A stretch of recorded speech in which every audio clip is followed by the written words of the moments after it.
네, 이제 74회 이론 문제 풀어보도록 하겠습니다. 자, 1번부터 풀어갈게요. 다음 중 경영성과에 영향을 미치는 거래는 무엇입니까? 라고 나와있죠. 자, 경영성과라고 하는 것은 뭐라고 했죠, 쌤이? 우리 예전에 배웠죠. 재무상태라고 하는 것은요, 그 자산과 부채와 자본을 파악하는 거고, 경영성과라고 하는 것은 무엇을 파악하는 거다? 경영성과라고 하는 것은 기억나세요? 수익과 비용을 파악하는 거잖아요. 맞죠? 수익과 비용을 파악하는 게 경영성과를 파악하는 거예요. 이해되겠죠? 그러면은 수익과 비용으로 분계가 되는 것이 뭐가 된다? 정답이 된다는 얘기죠. 그렇죠? 예. 그럼 이거 분계 한번 다 해보세요. 맞죠? 그럼 답 몇 번이다? 4번이죠. 왜? 차입금에 대한 이자를 현금으로 지급하면요. 이자 비용이잖아요. 이자 비용은 비용이죠. 그러면 경영성과에 영향을 미치는 거에는 4번이 되는 겁니다. 이해되겠죠? 뭐 간단한 거니까 이제 이렇게 끝내면 되고요. 자, 2번 한번 보겠습니다. 다음 거래에 대한 결합관계를 바르게 나타낸 것은 무엇입니까? 이거는 여러분들 뭐 분개해 보시면 돼요. 자, 단기 차입금 20만원만큼을 현금으로 줬다. 분개 한번 해볼까요?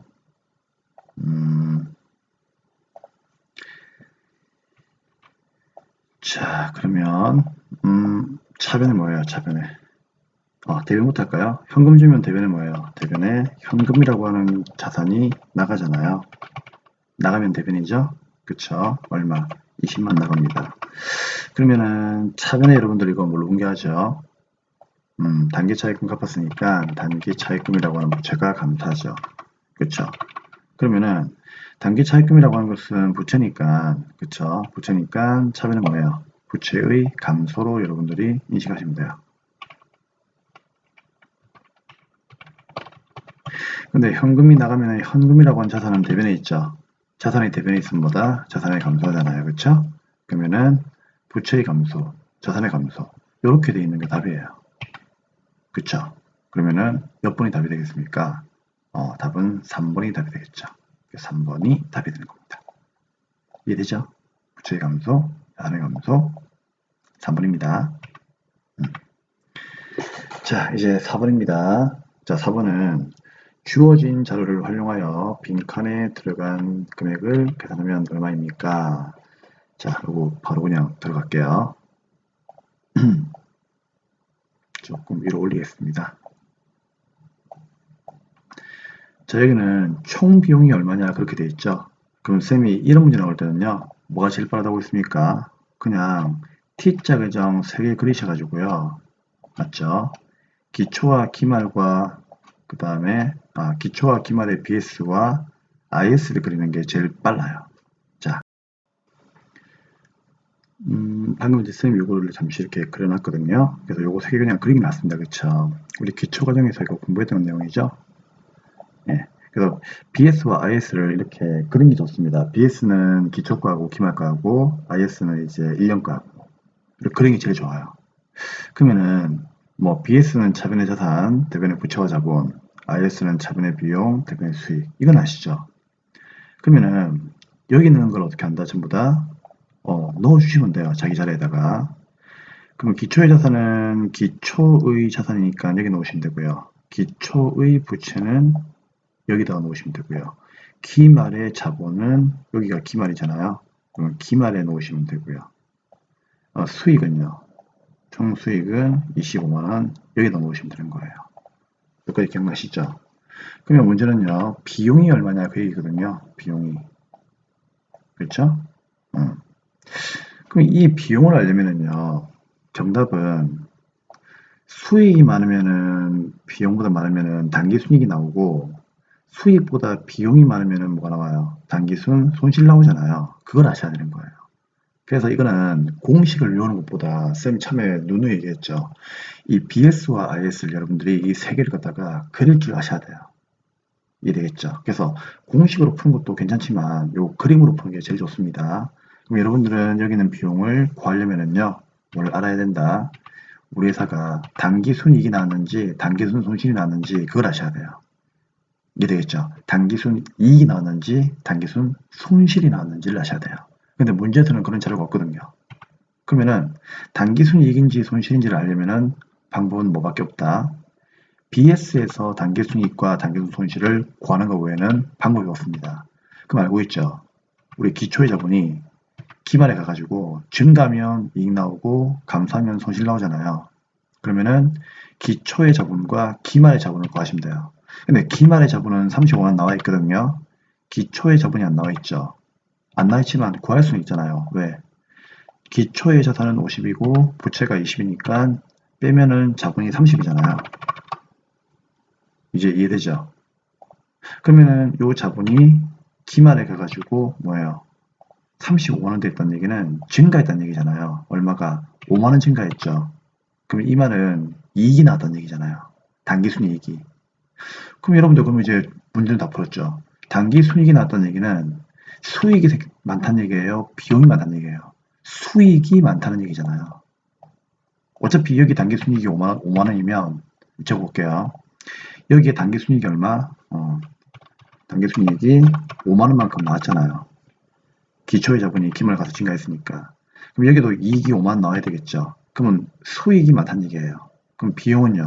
수익이 25만원이면 비용은 수익보다 5만원 작다는 얘기니까 얼마예요? 20만원이라는 얘기잖아요. 그쵸? 그렇다면 몇 번? 1번이 답이 되는 겁니다. 아시겠죠? 그래서 비용을 묻고 있는데 비용이 얼마인지를 여러분들이 이제 아시려면은 알겠죠? 아시려면 어떻게 한다? 단기순이익이 나는지를 확인하셔야 돼요. 근데 그 단기순이익은 IS에서 구할 수가 없으니까 어떻게 한다? BS에서 구해오는 거예요. 뭐를 비교합니까? 기말 자본 마이너스 기초의 자본은 단기순이익이니까 기초의 자본이 기말 가서 증가했잖아요. 그러니까 이익 나온 거죠. 5만원. 그러면 이익이 나왔다는 얘기는 수익이 많다는 얘기니까 그쵸? 비용이 수익보다 5만원 적겠네요. 그래서 답이 20만 되는 거예요. 쉽죠? 이렇게 보시면 됩니다. 자, 이제 4번을 보도록 하겠습니다. 요 4번 문제는 쌤이 아까 전에 잠시만요. 그 4번 문제는요, 우리가 앞에 73회차에서 공부를 했던 거죠. 그쵸? 자, 보세요. 분개하는 장부를 쌤 뭐라고 했죠? 분개장. 그러면 이러한 거래를 계정 광호별로 기록 계산 요약하는 장부. 맞죠? 그럼 분개장이 나왔으니까 답은 3번 아니면 4번이죠. 근데 이러한 뭐예요? 거래를요. 계정 과목별로 기록 계산 요약한다. 이 말이 무슨 말인가 하면요. 분개한 것을 계정 과목별로 뭐 한다? 모은다는 얘기잖아요. 모은다는 얘기. 그쵸? 맞죠? 계정 과목별로 모은다는 얘기예요. 그럼 우리 옛날에 기초 공부할 때 분개한 것을 갖다가 현금 계정끼리 당좌예금 계정끼리 모으려면요. 분개한 것을 계정 원장에다가 전기하면 된다고 했죠. 전기. 그러니까 한마디로 전기를 얘기하는 거예요. 전기를. 이해되겠죠? 그럼 전기를 하는 장부가 누굽니까? 총계정 원장이니까 다음 몇 번? 4번이 되는 겁니다. 이해되겠죠? 결국은 주요 부에 대해서만 물어보는 문제예요. 그래서 쌤이 옛날에 그래서 주요 부만 여러분들이 좀 알아도 웬만한 문제를 맞출 수가 있다고 했잖아요. 그쵸? 자, 5번. 야, 이거 5번은 뭐, 더 이상 제가 얘기 안 할게요. 그쵸? 이거 쌤이 외우라고 했죠. 몇 페이지? 자, 27페이지 가세요. 자, 27페이지 가시면은요, 시산표에서 발견할 수 없는 오류. 기억나십니까? 자, 이거는 시산표에서 발생할 수 없는 오류. 그것만 외우면은요, 이 문제가 풀린다고 했죠? 자, 그러면 이건 볼게요. 시산표에서 쌤이 발견할 수 없는 오류 해가지고요. 옛날에 우리 그 시산표 작성할 때 이거 꼭 암기하라고 했죠. 요즘은 거의 뭐 대세로 많이 나온다고요. 그쵸? 요 네 가지만 외우시면 됩니다. 자, 그러면 이제 첫 번째는 뭐였죠? 양변에 누락한 거. 둘째는요, 양변에 이중으로 전개한 거. 셋째는요, 양변에 반대 전개한 거. 그 다음에 양변에 틀린 금액을 전개한 거. 그러면 이렇게 외우라고 했죠? 양변에 누락하거나 중복으로 두 번이나 전개하거나 세 번째는요. 반대로 전개하거나 네 번째는요. 틀린 금액을 똑같이 틀린 금액을 양변에 그대로 전개하거나 그러면은 차변과 대변의 합계는 일치하지만 이런 오류는 발견할 수가 없다고 했잖아요. 그렇죠? 그래서 요 네 가지가 발견할 수 없는 오류예요. 근데 5번 문제는 발견할 수 있는 오류를 묻고 있죠. 그러면 있는 오류가 1개고 없는 오류가 3개니까 없는 오류를 한번 우리가 찾아봅시다. 자, 1번. 차변과 대변 양변에 틀린 금액을 전개한 경우. 요게 4번이죠. 맞죠? 그래서 요게 이런 경우예요. 그러니까는 발견할 수 없는 오류고. 그 다음에 2번 보세요. 금액은 동일하게 기입하였죠. 맞죠? 그럼 똑같은 금액을 어떻게 했습니까? 차변과 대변 계정을 반대로 전개했대요. 그리고 또 양변이죠. 양변이니까 뭡니까? 이거는 반대 전기. 몇 번? 그 3번을 얘기하는 거죠. 3번을. 이해됩니까? 그 다음에 이제 여러분들, 자, 4번을 먼저 볼게요. 4번을. 거래 전체의 붕괴나 전기가요, 아예 누락되었답니다. 그러면 거래 전체의 붕괴가 차변 대변 전체 붕괴죠. 그러면 차변 대변 전체 붕괴니까 이건 뭐예요? 양변을 의미하는 거잖아요. 그럼 양변의 붕괴나 전기를 어떻게 했다? 아예 그냥 누락해 버렸대요. 이건 몇 번이죠? 1번을 얘기하는 거죠. 그러면은 1번과 2번과 4번은 뭐다? 발견할 수 없는 오류니까 답 몇 번입니까? 3번이 되는 거죠. 왜? 차변과 대변을요, 동시에 누락하면은 당연히 발견할 수가 없는데, 한쪽만 누락하면은 차변 대변 합격이 안 맞으니까, 이런 경우에는 발견할 수 있겠죠. 그 다음 몇 번? 3번이 되는 겁니다. 이게 이해가 안 되시는 분들은요, 몇 페이지? 27페이지로 가셔가지고, 반드시, 그 내용들을 보고 오셔야 됩니다. 자, 국격하세요.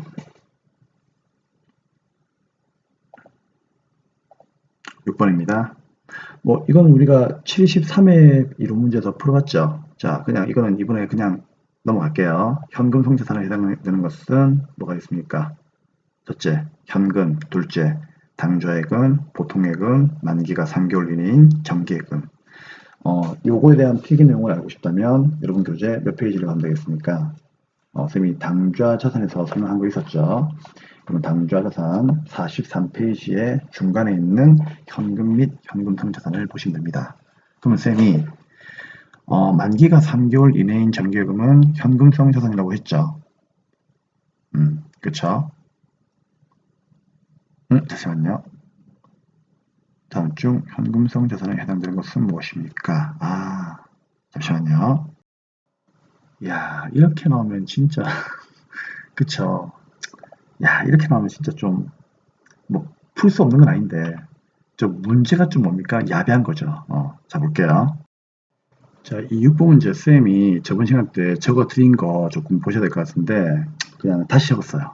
자, 우리 현금 및 현금 성자산은 쌤이 어떻게 하고 있죠? 이렇게 네 가지를 외우라고 했죠? 그쵸? 근데 여기서 여러분들 오해하시면 안 되는 게 현금은요, 그냥 현금이에요. 그쵸? 근데 현금성 자산은요, 현금성 자산이라고 하는 거는요, 현금의 성격을 가지고 있는 자산이죠. 그러면 현금은 아니에요. 그러면 여기서 현금성 자산은 누굴 얘기한다? 당좌예금, 보통예금, 만기가 6개월 이내인 금융상품을 얘기하는 거거든요. 6개월이 아니다. 몇 개월이죠? 3개월이죠. 이거 못하네. 잠시만요. 만기가 3개월 이내인 금융상품이에요. 미안합니다. 수정할게요. 그 만기가 이제 3개월 이내인 금융상품인데, 그쵸? 문제는 이제 뭔가 하면은, 문제는, 여기 보시면, only 현금성 자산만 얘기하고 있잖아요. 그러니까, 현금을 얘기하는 게 아니죠. 이해됩니까? 근데 2번하고, 3번하고, 4번은요, 우리 이거 예전에 기억나시죠? 통화대용 증권이잖아요. 그쵸? 통화대용 증권. 그럼 얘는 현금이죠. 근데 문제는요, 현금성 자산에 해당되는 걸 물어보니까, 현금이 아니고 그냥 밑에 있는 2번의 당좌예금, 3번의 보통예금, 4번의 뭐예요? 만기가 3개월 이내인 금융상품. 요거에 나오면 요게 뭡니까? 답이란 얘기예요. 그래서 이 문제 답은 몇 번이죠? 1번이 되는 겁니다. 아시겠죠? 현금을 물어보는 게 아니고 현금성 자산만 물어보는 거거든요. 그래서 당좌예금이나 보통예금이나 만기가 3개월 이내인 금융상품 이게 나오면 되는 거죠. 그럼 답 몇 번이다? 1번이 되는 겁니다. 근데 2, 3, 4는 왜 안 되는 거죠? 2, 3, 4는 통화 대용 증권이기 때문에 현금에 속하는 거죠. 그래서 현금이 아니에요. 오케이? 그래서 답은 1번입니다. 자, 문제가 상당히 뭡니까? 야비합니다. 그쵸? 자, 이제 7번 가겠습니다. 이거 기억나시죠? 상품을 조기에, 자, 조기가 여러분들 그 키포인트죠? 키워드예요. 상품 매출 대금은 뭐예요? 외상 매출금을 얘기하는 거죠. 이거를 조기에 수치하면 어떻게 합니까? 기분 좋아가지고 깎아주죠. 그걸 쌤이 매출의 누리라고 했죠. 그래서 다음 몇 번? 4번이 답이 되는 겁니다. 그리고 매출한 상품에 결함이 있어가지고 상품을 회수한다는 얘기는 도로 들어온다는 얘기잖아요. 도로 한자에 들어오다 입자, 환입이라고 하죠. 그렇죠? 매출 환입입니다. 답은 4번이고요. 8번. 뭐 설마 이거 모르신 분 없겠죠? 자, 매출 채권에는 두 가지가 있습니다. 누구? 외상 매출금, 그 다음에 받으러 매입 채무는요. 외상 매입금, 지급원이죠. 뭐 지금 와서 이거 모른다 그러면은요. 할 말이 없습니다. 그쵸? 그럼 옳게 짝져진 것은 몇 번이다? 2번이 되겠죠. A의 뭐 단기 대여금, 단기 차입금 이런 거는 말이 안 되는 거죠. 이런 거는 돈을 빌려주고 돈을 빌려오는 거기 때문에 장사하고 관계가 없죠. 맞죠? 장사와 관계가 없으니까 얘네들은 매출채권 매입 채무에 속하지 않는 겁니다. 자, 9번. 자, 9번은 1월 1일 날의 지정가가 얼마? 500이죠. 잔존가치가 50입니다. 내용 연수가 5년인데 자, 정액법으로 어떻게 한다? 적용하라 그런 얘기죠. 자, 한번 풀어볼게요.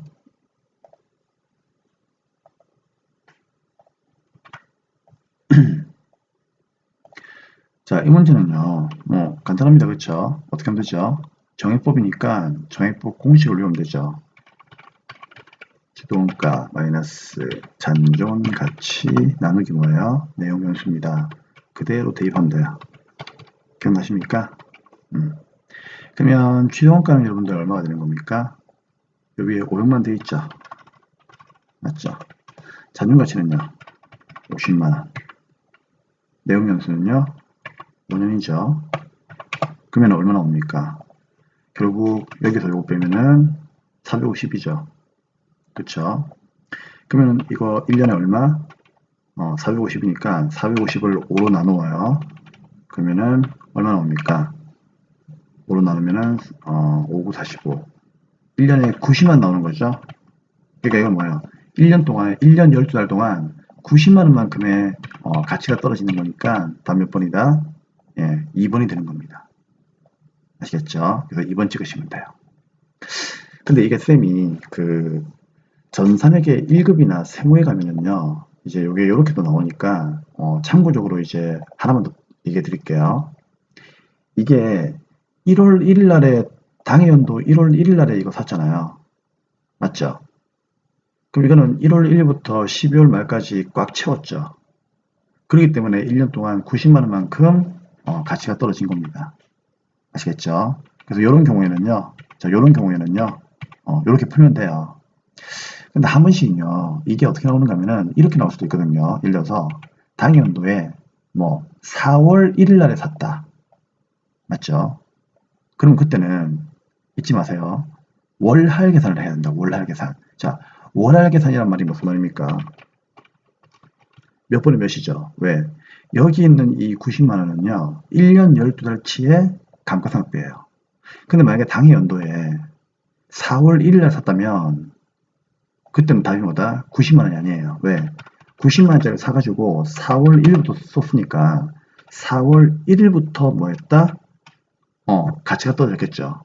그때는 4월 1일부터 12월 말까지 해가지고 월할로 계산을 해야 됩니다. 그럼 월할로 계산한다면은 이제 답은 어떻게 되겠습니까? 뭐 이렇게 될 수가 있겠죠. 1년은 몇 달? 12월 달이니까요. 1년은 12달이니까 어떻게 한다? 분모에다가 12개월 분해. 맞죠? 4월 1일부터 12월 말까지 해가지고 한번 살려볼까요? 자, 손가락으로 이제 살립시다. 4, 5, 6, 7, 8, 9, 10, 11, 12. 9개월이죠? 그럼 9개월이면은요, 어떻게 하면 된다? 90만원 곱하기, 맞죠? 곱하기 9 나누기 12 하면 돼요. 그러면 1년에 감가상각비는 얼마이다? 67만 5천원 나오는 거죠. 요걸 우리가 뭐라고 하는 거냐면요. 그 취득 시에, 맞죠? 취득한 그 연도에 1월 1일 날에 우리가 구입했다면 90만 원이에요. 근데 4월 1일 날에 만약에 구입했다면은 4월 1일부터 썼으니까, 그쵸? 월할 상각한다라고 얘기합니다. 월할 상각. 다 같이 뭐라고요? 월할 상각. 자, 요거는 이해가 되면은 이해하시고요. 이해가 안 되면은요. 우리 회계기업에서는 요거 잘 안 나오거든요. 그래서 그냥 회계기업에서는요. 잘 안 나오니까 이해가 되면 이해하시고 이해가 안 되면은 1급 가가지고 여러분들 공부하시면 될 것 같아요. 자, 그래서 답은 일단 2번입니다. 하지만 이게 어려운 내용은 아니죠. 그래서 여러분들 공부 좀 한번 해보셨으면 좋겠어요. 자, 이제 몇 번이다? 네, 10번입니다. 비유동 부채 금액은 얼마입니까? 선생님이 비유동 부채는 여러분들 암기를 좀 하라고 했죠. 일단 우리가 알고 있는 부채에서 글자 앞에 뭐 들어간다? 장기에 들어갑니다라고 얘기했죠. 그럼 여기 200만 원이고, 자, 이거 외에도 쌤이 세 가지를 더 외우라고 했죠. 뭐 사채, 그 다음에 퇴직급여 충당부채, 임대보증금. 그럼 누구예요? 퇴직급여 충당부채도 비유동부채이죠. 그럼 외상매입금하고 미제곱 비용은 유동부채니까요. 요거 두 개 합친 금액 얼마? 700이 답이 되겠죠. 답은 2번입니다. 잘 모르겠으면 나중에 어떻게 한다? 계정과목 조교등록 일로 가셔가지고요. 어차피 실무와 이론을 같이 치니까 그렇죠. 비유동부채 클릭하면은요. 여기 뭐예요? 장기차입금하고 퇴직급여 중간부채 나오죠. 그래서 요 두 개 이해를 하시면 됩니다. 그러니까 이거는 뭐 이렇게 굳이 하지 마시고요. 되도록이면 여러분들 좀 노력을 좀 해주셔야 됩니다. 좀 외워주시는 게 좋을 것 같아요. 자, 11번 가겠습니다. 비유동부채, 선생님, 퇴직급여 충당부채 이런 거 비유동부채 우리가 어디서 배웠는데요? 좀 잘 이해 안 되시는 분들은요. 선생님이 그 암기하라고 했던 페이지가 있거든요. 그게 몇 페이지인가 하면은 요거는 여러분들 암기만 좀 해주시면 돼요. 나중에 우리가 뭐 어떻게 언제 한번 만날 수도 있을 것 같은데 회계 1급에서 언제 해야 될지 모르겠습니다. 쌤 좀 많이 바빠가지고 일단 회계 그만 하고 있는데 그 109페이지에서 쌤이 이거 외우라고 했기 때문에 109페이지 가가지고 어떻게 한다? 공부를 하시면 돼요.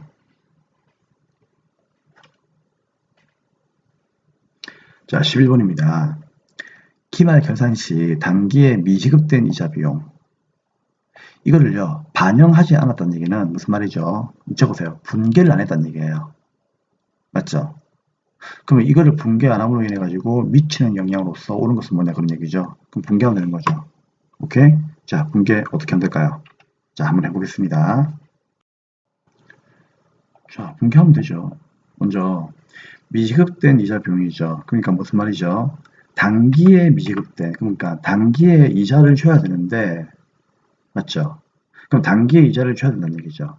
그러면 차변에 뭐 이자 비용 이렇게 분개해야 되겠죠. 얼마인지 금액은 몰라요. 금액은 중요한 게 아니에요. 이 문제선. 그럼 이자 비용을 차변에 뭐다? 비용을 발생시켜야 되겠죠. 맞죠? 근데 이걸 뭐예요?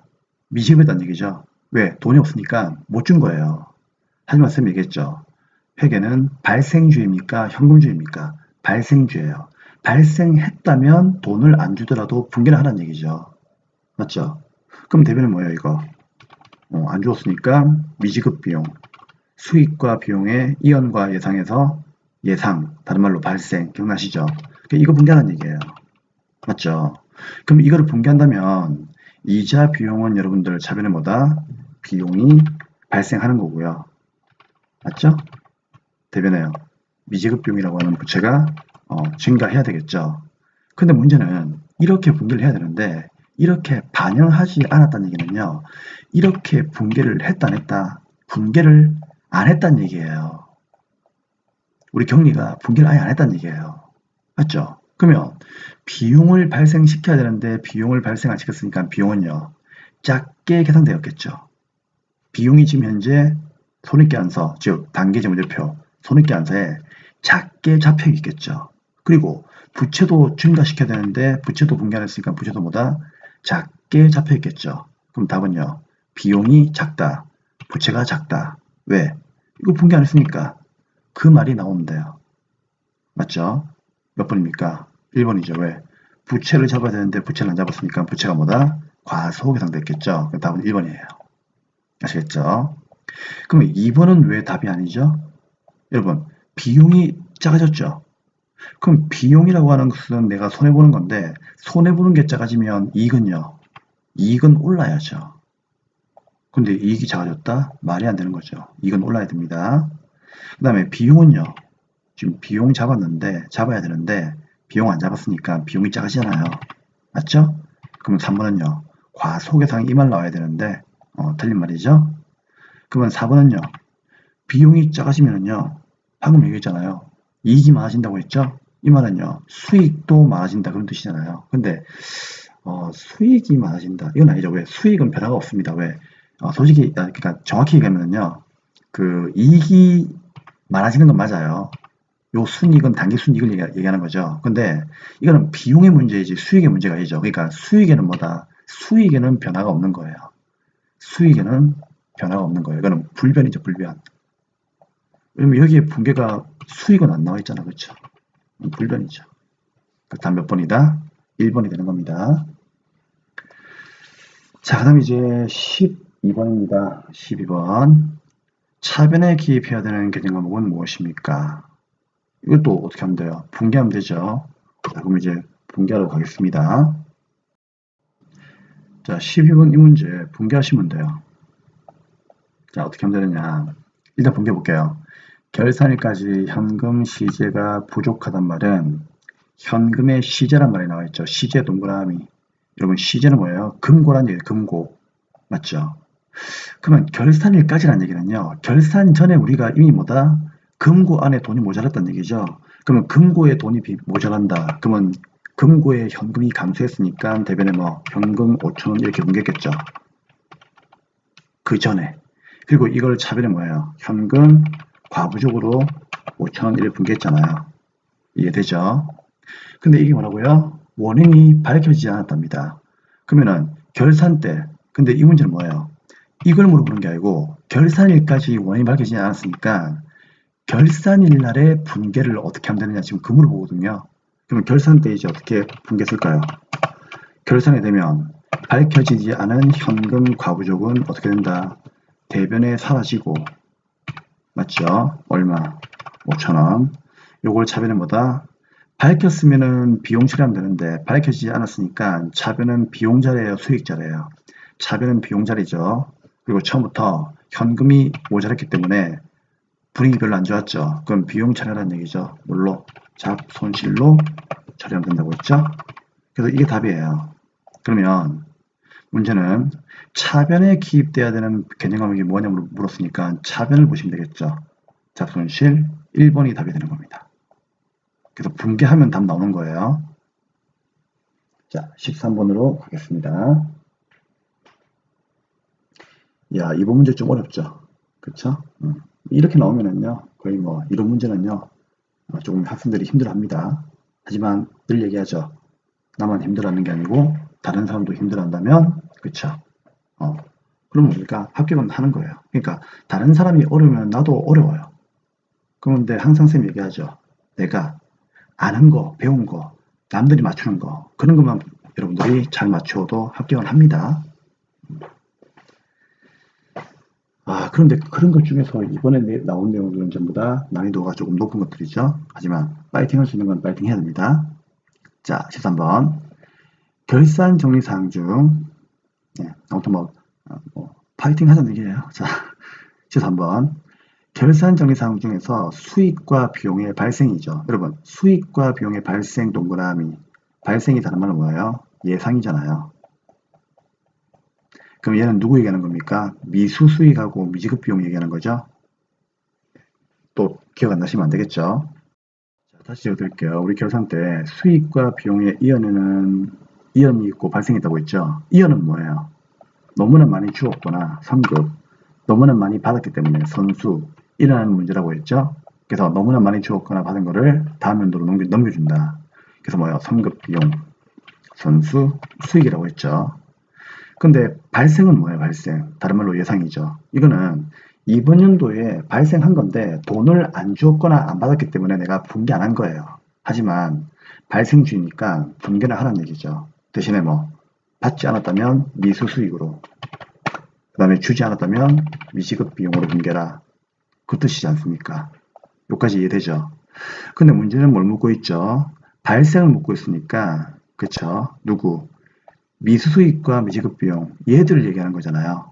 그쵸? 그럼 미수수익과 미지급 비용으로서 뭡니까? 해당하는 걸 묻고 있잖아요. 그쵸? 그럼 미수와 미지급 들어가는 게 답이겠죠? 그럼 여기서 미수와 미지급 들어가는 건 뭐밖에 없어요? 4번밖에 없잖아요. 완전 쉽죠? 이게 답이에요. 이해되겠죠? 그래서 쌤이 이런 거 나오니까 방금 필기한 요 내용 쌤이 외우라고 했잖아요. 그쵸? 그래서 이해를 하면은 항상 암기를 해야 됩니다. 그게 귀찮아지면은 어떻게 한다?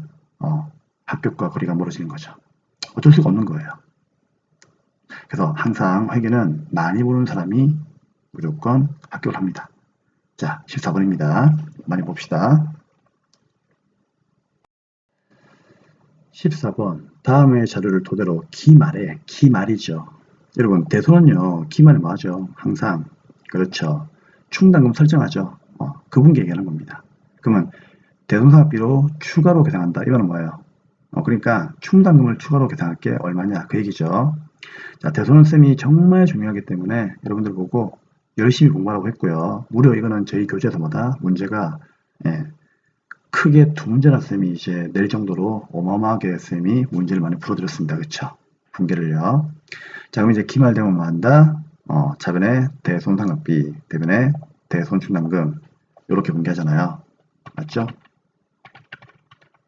얼마 대변에 대손충당금 이를 분계하죠. 그럼 요때 이제 적히는 요 금액이죠. 요 금액. 요 금액이 얼마냐? 지금 그거 물어보는 거예요. 그쵸?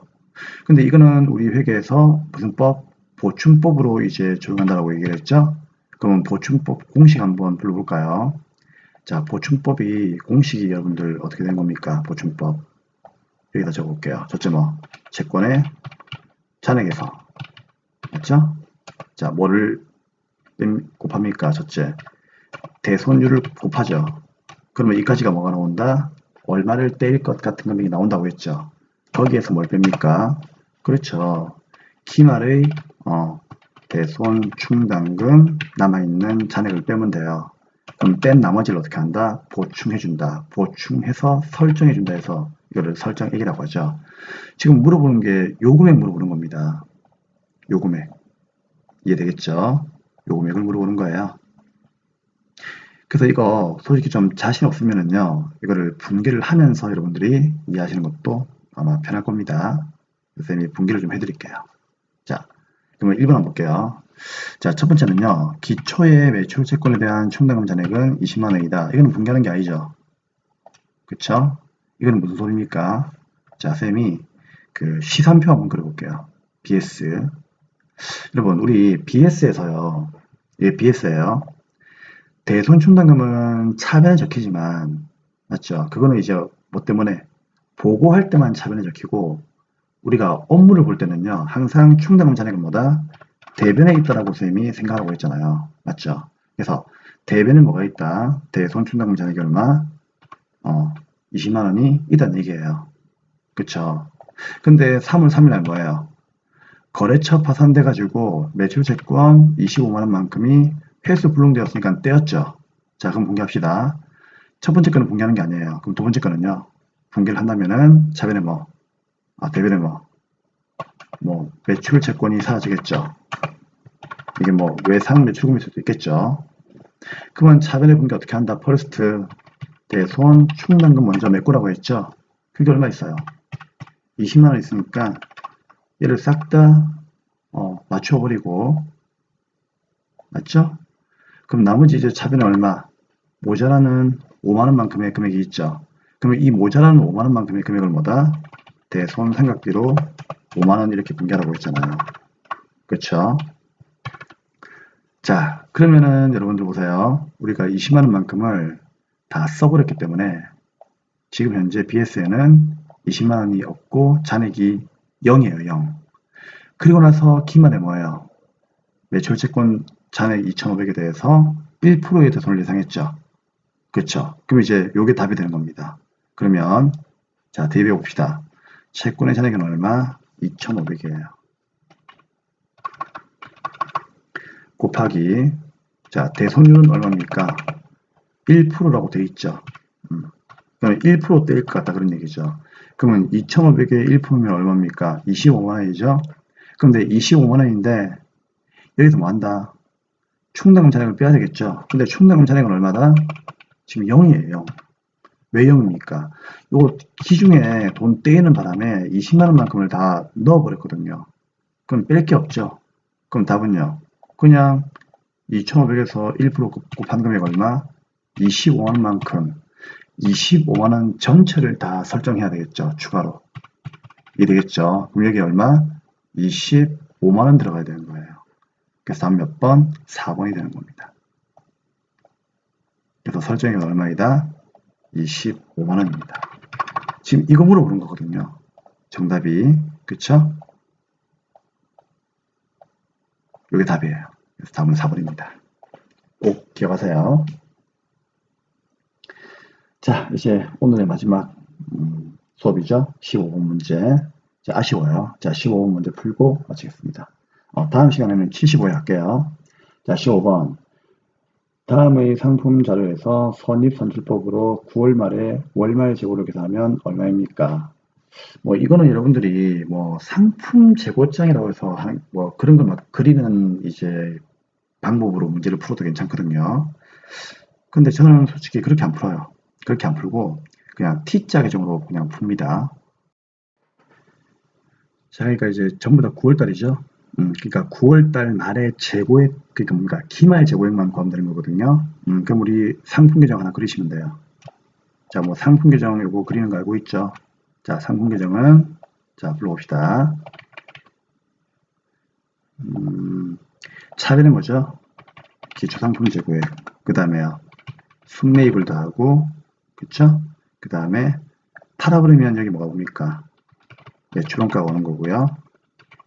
맞잖아요. 그쵸? 네, 팔고 남은 거는 기말 재고액이죠.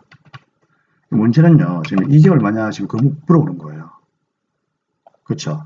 그러면 기초 재고액 한번 봐봐요. 자, 몇 개? 10개 1,000원이죠? 맞죠? 그럼 여러분들, 그러면 기초 재고액이 한번 넣어봅시다. 10개가 1,000원이에요.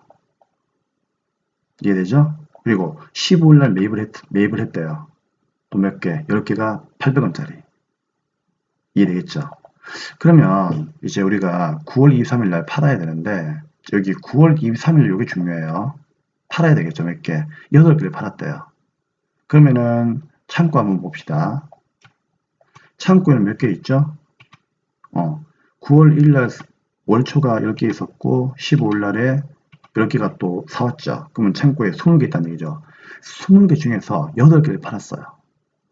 맞죠? 그럼 8개를 팔았다 해가지고 요게 둘 다 오면 안 되겠죠. 왜요? 이게요. 8개만 와야 돼요. 왜 그럴까요? 여러분, 요거는요. 원가 플러스 이익입니다. 참고하세요. 맞잖아요. 왜 그런가 하면은 내가 창고에 보시면요. 넘어온 게 1,000원짜리고 요번에 새롭게 사온 게 800이잖아요. 그쵸? 근데 여기는 1,500개 있다는 얘기죠. 그럼 이 말은 8개를 팔 때 1,500에 팔았다는 얘기는 요 금액보다는 1,500이 많죠. 그럼 여기 뭐다? 이익이 포함되어 있는 거예요. 그래서 항상 이 문제 나올 때는요. 매출에 대한 자료가 나오면 전부 다 뭐다? 원가 플러스 이익인 매가이다. 매가, 판매가. 그걸로 여러분들이 꼭 이해하셔야 됩니다. 근데 이 문제는 월말 재고액 물어보니까 요 1,500이 미친 영향은 없거든요. 요거에 대해서는 별로 그렇게 신경 쓸 필요가 없어요. 그냥 8개를 팔았다는 것만 아시면 돼요. 그러면 이 8개를 자 어떻게 한다? 곱해야 되겠죠. 맞죠? 곱하기 뭐? 그쵸? 어떤 걸 먼저 팔았느냐 그 얘기죠. 그쵸? 근데 이 문제는 뭐다? 선입선출이니까 둘 중에 누가 먼저 들어왔어요? 기초가 먼저 들어온 거잖아요. 그럼 기초에서 8개를 팔아야 되니까 요 단가는 1,000원짜리입니까? 800원짜리입니까? 당연히 1,000원짜리를 먼저 팔아야 되겠죠. 그쵸? 이해됩니까? 그래서 1,000원짜리가 먼저 나간다 그런 얘기죠. 오케이? 그러면 20개에서 8개를 팔았으니까 남아있는 기말 재고는 몇 개입니까? 12개가 남아있겠지 뭐. 그쵸? 맞죠? 근데 이 12개가 이제 어떻게 이제 되느냐. 이제 그게 중요한 거예요. 맞죠? 자, 어떻게 구성됩니까? 첫째, 12개 중에서, 맞죠? 자, 먼저 들어온 거 10개에서 8개 팔았잖아요. 맞죠? 그럼 먼저 들어온 거 10개에서 8개 팔았으니까 2개가 남겠죠. 먼저 들어온 거는. 그러면 이 2개에 대해서는 단가 얼마짜리? 1,000원짜리가 남아있을 거고요. 맞죠? 그 다음에 나머지 몇 개, 10개에 대해서는요. 요거는 아직까지 안 팔고 그대로 남아있겠죠. 그럼 이 10개는 뭐다? 곱하기 얼마? 단가 800원에 곱해주면 되는 겁니다. 이해되겠죠? 그죠? 그러면은 여러분들은 자, 이 문제에 대한 답이 나올 겁니다. 자, 어떻게? 자, 이 2개를 1,000원이면 얼마? 2,000원이고요. 그 다음에 10개가 800원이면은요. 8,000원 되겠죠. 그럼 기말 재고액으로 남아있는 금액은 10개가 800 맞죠? 그쵸? 뭐 좀 잘못됐나? 잠시만요. 쌤이 실수했구나. 미안합니다. 잠시만 다시 볼게요. 이게 맞긴 맞는데 쌤이 지금 뭘 고려하지 못했는가 하면은 이걸 고려하지 못했네요. 쌤 좀 바보짓 했죠, 그쵸? 여기에서만 제가 멈추었어요. 여기 9월 25일 날에 5개 사왔죠. 그럼 이거는 여러분들 싫습니다. 어떻게 하면 되죠? 9월 25일 거 그냥 그대로 여기에다가 가지고 오면 되는 거죠? 맞죠? 그럼 이건 이제 나중에 들어온 거니까 요 9월 50일 걸 갖다가 여기 어떻게 한다? 또 순매입으로 가져오면 되는 거죠. 그러면은 전체 우리가 25개가 창고에 있었는데 8개를 팔았으니까 여기에서 8개 나갔고 맞죠? 그 2개는 남아있고 그 다음에 10개는 이제 요게 그대로 오고 그 다음에 또 나머지 몇 개 요것도 우리가 팔지 않았죠? 그대로 있죠? 맞죠? 그럼 그대로 있으니까 어떻게 한다? 여기에 몇 개? 5개 해가지고 곱하기 맞죠? 요거는 이제 4월 때 얼마에 사왔습니까? 단가 700원에 사왔으니까요. 그쵸? 5, 7에 35 얼마? 이게 3,500원입니까? 산수도 안 된다, 그쵸? 자, 그러면은 얼마가 되는 겁니까? 13,500원 되는 거죠. 그래서 기마지구액은요, 요 세 개를 다 합친 13,500원이죠. 다음 몇 번? 3번이 되는 겁니다. 쌤이 갑자기 실수를 했죠. 요거를 제가 놓치는 바람에, 그쵸? 그대로 넣으시면 됩니다. 자, 쉽죠? 이렇게 풀면 돼요. 그러면 월말 재고액, 다른 말로 그냥 기말 재고액이라고 합시다. 그럼 이 기말 재고액이 자 얼마가 된다? 2,000원, 8,000원, 3,500원 합친 금액 얼마? 13,500원이 되는 겁니다. 아시겠죠? 답은 3번이에요. 네, 여러분 고생 많으셨고요. 자, 오늘 수업은 여기서 마치겠습니다. 자, 복습 많이 해주시고요. 다음 시간에는 몇 페이지? 네, 220페이지에 75회로 가겠습니다. 고생하셨습니다.